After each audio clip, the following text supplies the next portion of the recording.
Yeah, the stresses we're feeling are so intense these days because what's happening in Asia about wars, what's happening in our world about a new surge of the coronavirus coming back up again, are working more from home, isolated from our coworkers that we used to get profit from working from, are not associating with friends as much because they feel like they can't go out to a restaurant together and like we used to. Have to find one that really is safe, and there are only a few of those here and there.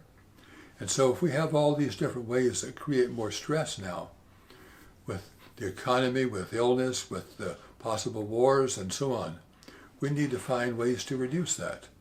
And one way we can do that is just to stop and start doing slow, deep breathing.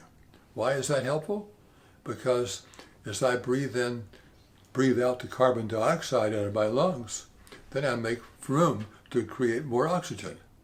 And when I breathe more oxygen into my lungs, it goes up and calms down the stress hormones in my brain, the cortisol and adrenaline. So if I just do that simple exercise of conscious, slow, full, deep breathing, I'm reducing stress enormously. And I'm keeping myself from getting stuck in those stress-making thoughts or memories as well. So not only does it help me to clear out the traumas of childhood, make myself more susceptible to happiness instead of the pain. I also can catch my thoughts, because if I'm thinking fear thoughts and worry thoughts, that's going to create more stress and more symptoms. But if I can find ways of trusting my outcome will come in a positive way, I'll get results that I want, happiness and joy and peace, or health that I want. And if I'm thinking those thoughts, I attract those more than the ones I fear. So when I catch myself thinking a fear thought, I'll ask myself, okay, is that something I want to increase? And I'll say, God, no way, that's the last thing I want to increase.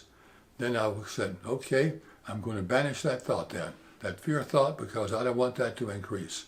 And I'll replace it with a belief or a thought that says, no, I'm going to be healed, or I'm going to have success, or I'm going to have good relationships, or whatever it is that I'm feeling stressed about.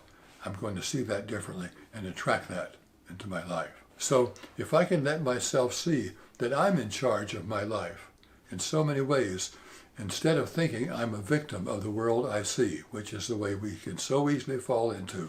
I'm a victim of this person, victim of this situation. I worry about what's going to happen, thinking that's going to help. No, I actually attract by worrying about it. I've thought about writing a little book someday, Don't Worry at Me, because when I'm worrying about somebody, we think we're caring for them. No, I'm sending negative energy to them, and I'm sending it to every cell in my body at the same time. We can learn not to do that. We can learn to use these tools with our breath. We can learn to catch our thoughts, which is what meditation helps us do. It just helps us catch negative thoughts and let them go and come back to a more positive focus. It's not something special about the meditation. It's another way of retraining our brains so we can be more at peace and be more at health, be more happy. And the more I can see people as appealing for love rather than being nasty. But if I can see them as appealing for it, and I send them healing love in my mind, they'll actually pick up that energy. And many times they'll use that to heal.